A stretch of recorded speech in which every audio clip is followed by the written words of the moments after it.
Hi everyone, I'm Beth, and this, If you could just give me a second. I thought we were ready. What are you doing? Well, I just had to finish up what we're going to talk about today because I thought it was done. It's almost done. It's almost done. Already And last week. It was in there. Oh, okay. I work best under pressure, so. Okay, hi, I'm Beth, And I'm Deb. and this is the Beth and Deb Show. And today we are talking about Procrastination. procrastination, Isn't that which funny? you are really great at. Thank you. I mean, you are great Wait. at talking with other people About procrastination. That's right. That's what I thought you meant. Yeah. As you, the audience, may or may not know, Beth and I are both professors at a university. And one of the main things our students talk to us about is procrastination. And this is something we try to talk about. I think every time I ask my students in a class, like, what's something they need to work on? What's a bad habit that they have? Across the board, at least half of the people say, I procrastinate. Yeah.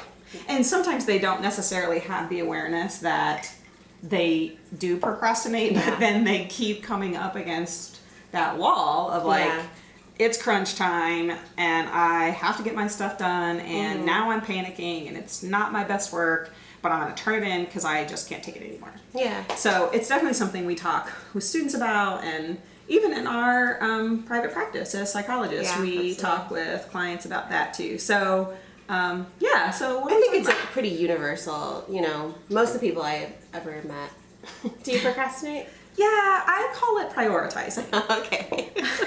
Because I always have so many things on my plate that I feel like, some things have to come today. Sure. And so I honestly, truthfully, I don't procrastinate on everything I do. Yeah. There are definitely a few things, though, that have to. Yeah, so there's pushed off. probably a difference between prioritizing and procrastinating. So on the things that you do procrastinate on, they're probably the ones that you don't really like to enjoy doing. They maybe feel stressful or hard and put them off. overwhelming. Yeah, it feels better to put it off. Yeah, and I think totally. that's the key of why we procrastinate, right? Like, so as humans, we have this weird ability to want to do something mentally, and then we just can't do it. Yeah. And usually that's because of some sort of emotional blockage that we're not aware with, that's impeding us somehow, that we just don't know how to deal with very well. So we do whatever kind of works in the moment. Yeah. But procrastination does not work in the long run, and it's No. not helpful to our long-term goals. No. So there's a lot of good research about procrastination, and since most people want to overcome it, we thought we'd just talk today about some of the ideas behind why we procrastinate and some of the things we could do to maybe work on that a little bit. Yeah, that's great. Yeah. So some of the things that we're trying to avoid when we procrastinate are the feelings of stress or anxiety or boredom that come with tasks that we don't really like. Is there any one thing that you procrastinate on specifically, or that's a pattern for you?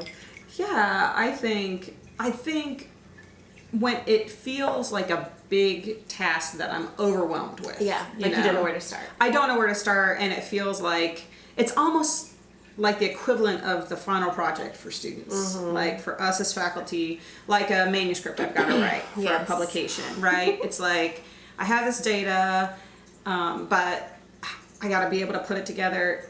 And then I guess some of it for me, I don't know if you feel this way too, but it's also like a little bit of, I don't know if there's perfectionism or it's not going to be quite right, and then I'm going to get rejection or negative feedback or something like that. But yeah, definitely, I'm the same way about a lot.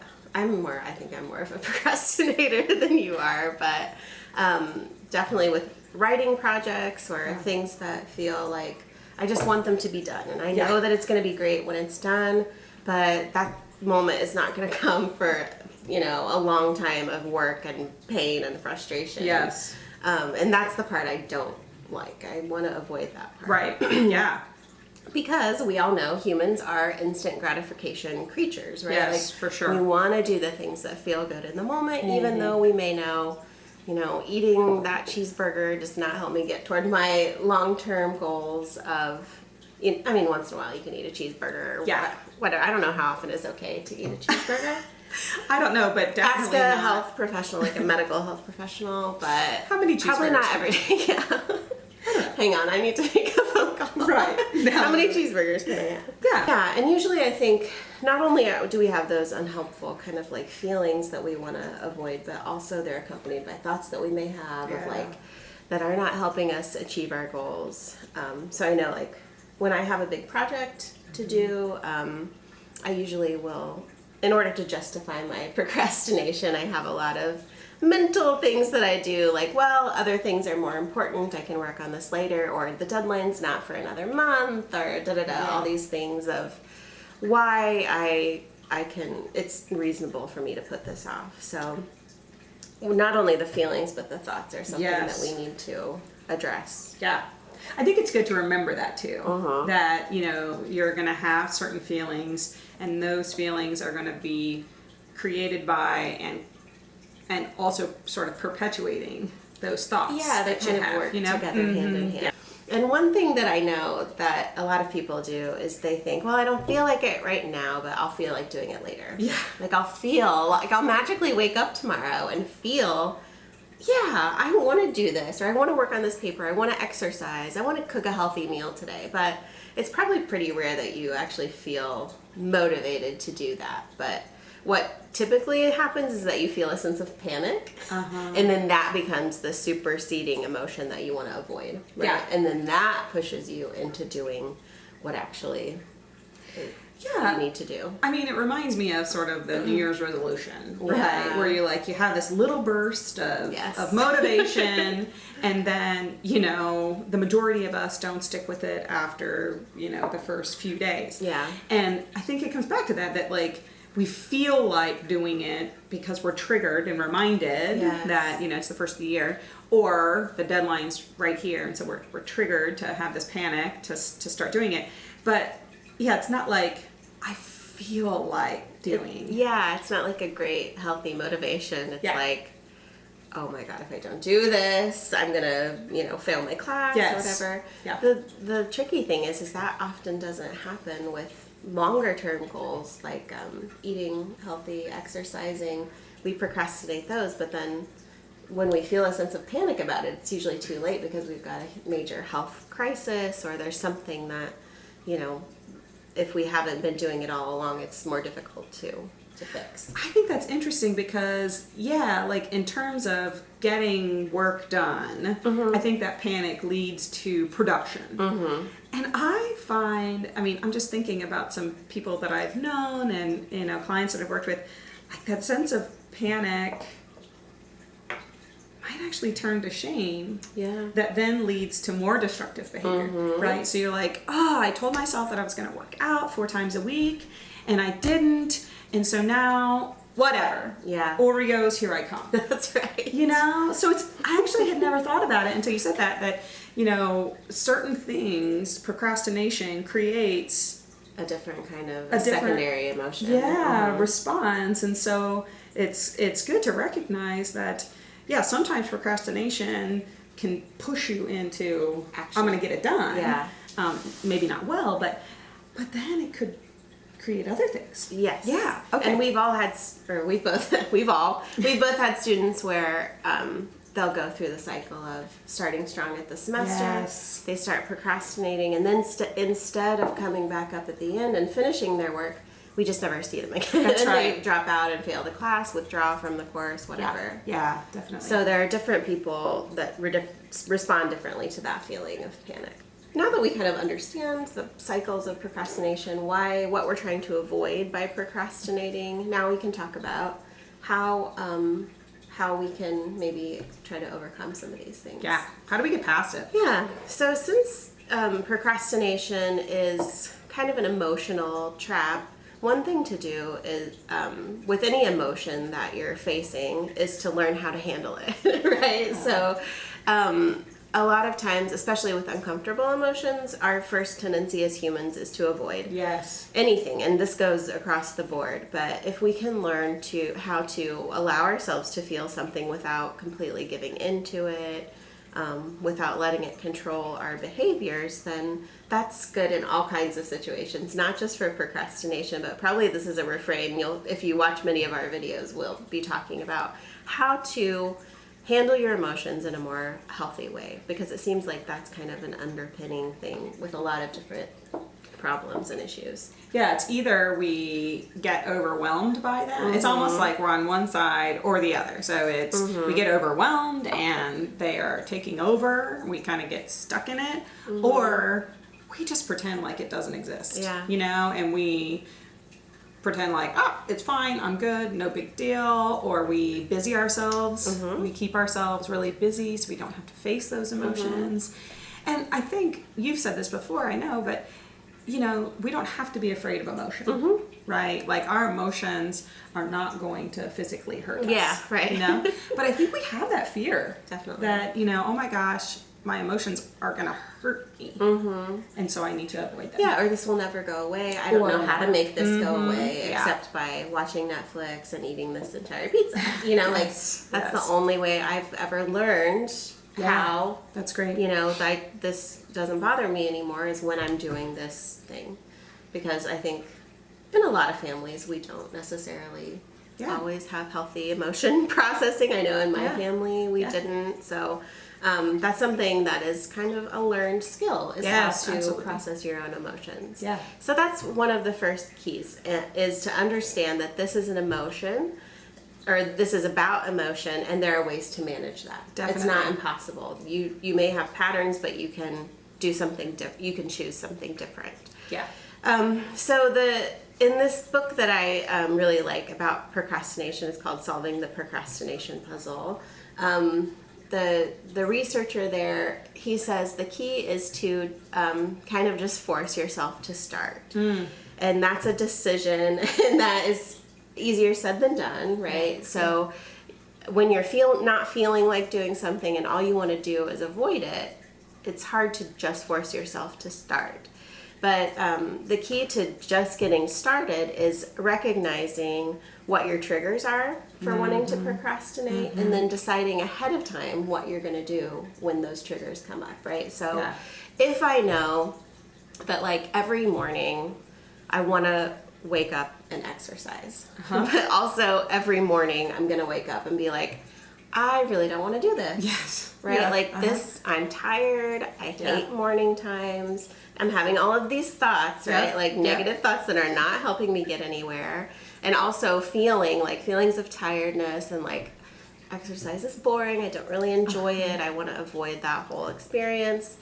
If I know that that's going to happen every day, that I'm going to feel that way. It's coming. I'm going to think those things, but I know that I want to exercise. Like logically, I want to do that. Sure. Then I can say, okay, I'm going to feel this way. I'm going to think this way, but I still can choose to get up and put my exercise clothes on. Yeah. And once I do that, I'll probably it'll probably be fine. Yeah. I won't cry through the whole exercise routine, maybe.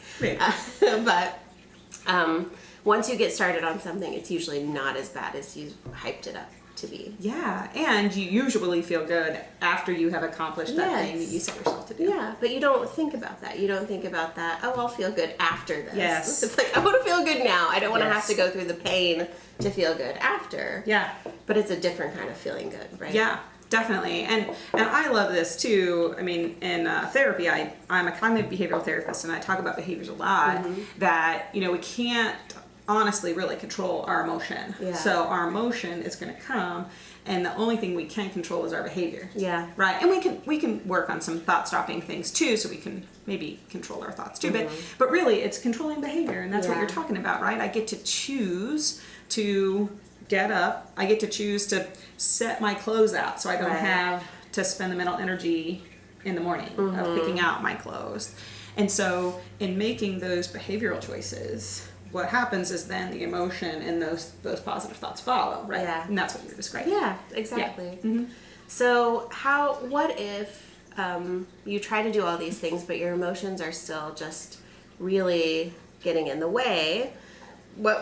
One thing that we talk about a lot in therapy is coping skills, right? If you've not heard of these things, what do you do when you are feeling an emotion? A lot of people have passive coping skills that Sure. are really common, easy. You don't have to, they're ones that you probably have never even thought about as a coping skill. So people will watch TV or do something distracting, Yep. Use substances, overeat, nap. If you've ever taken a stress nap, like I just can't even. And these things are all okay. Yes, sure. In moderation, but you have to balance them with more active coping skills. So, what are some of your favorite coping skills, Beth? Can I say I also sort of had this love-hate relationship for the word coping skill? Oh, okay, yeah, sure. What would you rather call it? No, I think we could still call it that. I just feel like sometimes people use this as like, I'm having a glass of wine because it's my coping skill. Yeah, okay. I feel like they use this, I don't know who they is, but we kind of use this word. It's me. It's actually on our trip into work sometimes where you're saying, I'm coping with Netflix. No, yeah, so anyway, okay, off topic. But I love breathing exercises. Honestly, I'm kind of that weirdo, which I wouldn't have said when I was in college. I would have totally rolled my eyes at someone who was like, deep breaths and meditation. And, sure. I've kind of learned to love that stillness of just kind of taking some deep breaths and trying to recenter. Listening to music. I love audiobooks. And so those I find like really kind of centering and that's what's at the heart of coping skills for me, is like kind of coming back to the present, realizing that emotions aren't scary, figuring out what I need in this moment. Yeah, because I think a lot of times when we're caught up in those, it's just like a swirl of emotion and thoughts that feel like really out of control. Yeah. That exactly what you're saying, taking some breaths that I don't know why, but I always picture it when I'm talking to clients as like a slide that you can take down out of the emotional swirl. Yeah, that's great. If you take some breaths and kind of focus on that, then you get this part of yourself out of the swirl of thoughts, the part of yourself that can make the decisions and can choose something different. Because if you're stuck up in the swirl, then you're just going to go with whatever you usually go with, which is getting out of that situation as quickly as possible.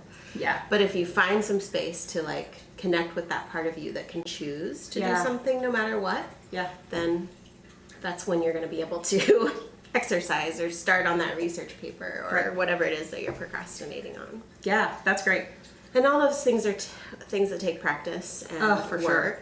It's not a natural kind of thing, but it does. Like, I know I've experienced that as something that has really changed the way I live and think, is just to be able to kind of like and I think like you're saying, over time with that practice you have more successes, and then you can remember those in that moment, like oh gosh, okay, I've been in the habit of waking up early to work out.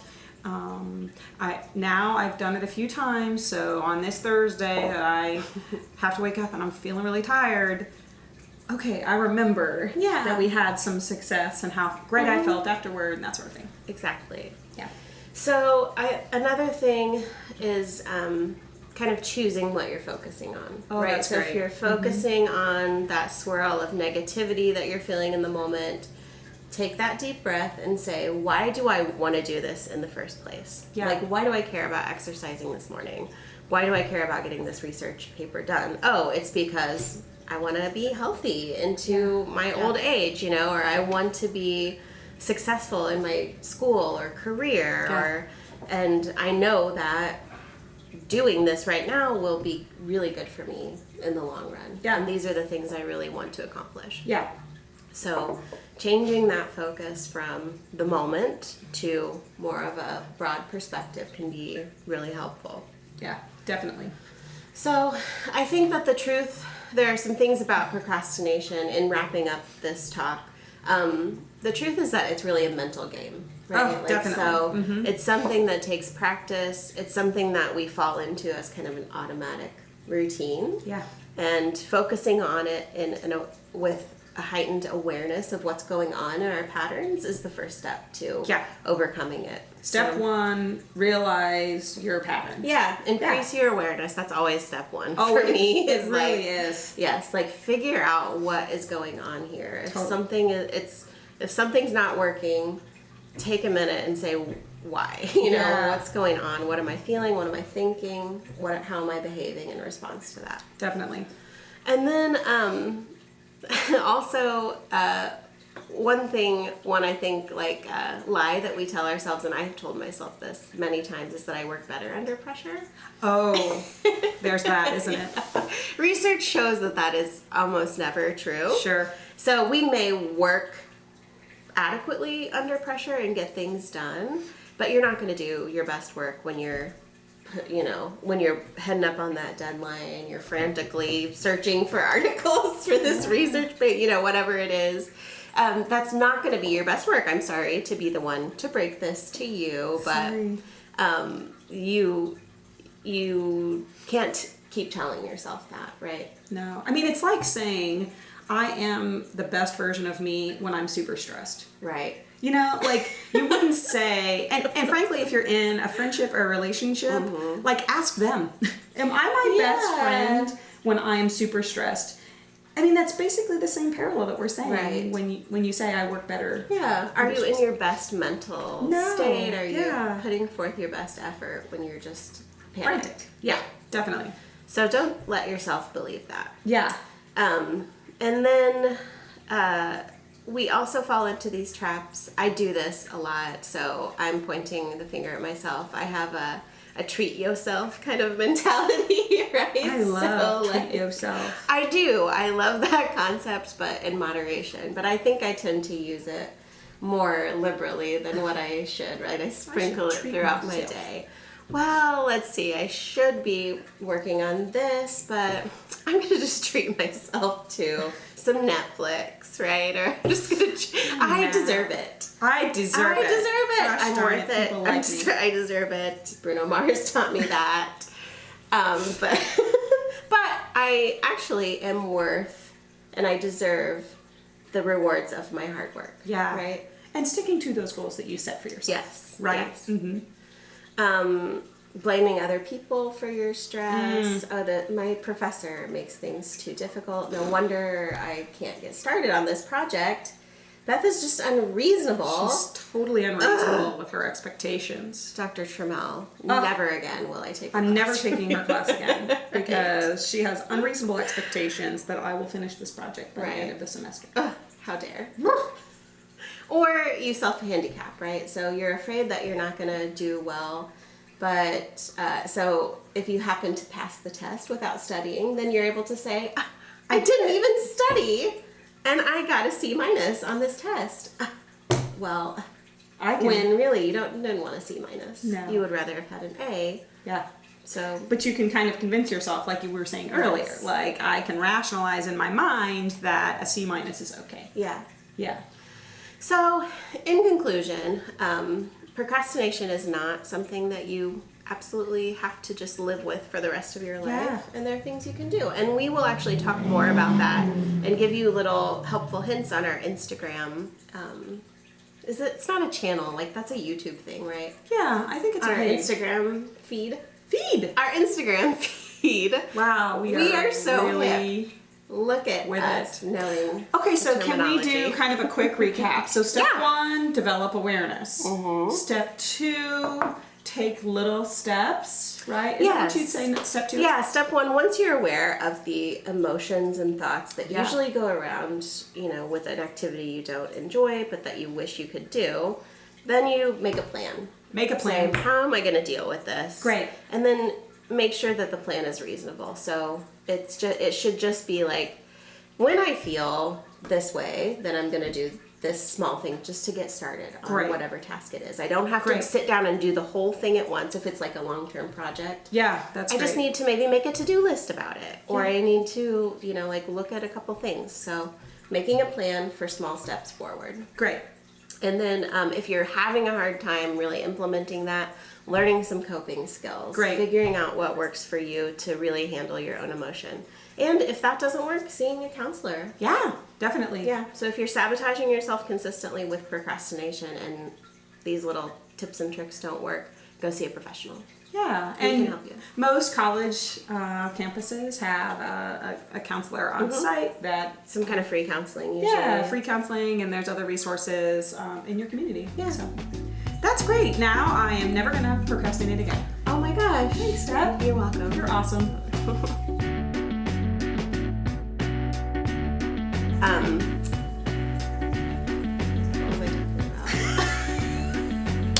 Cheeseburgers. Oh my god.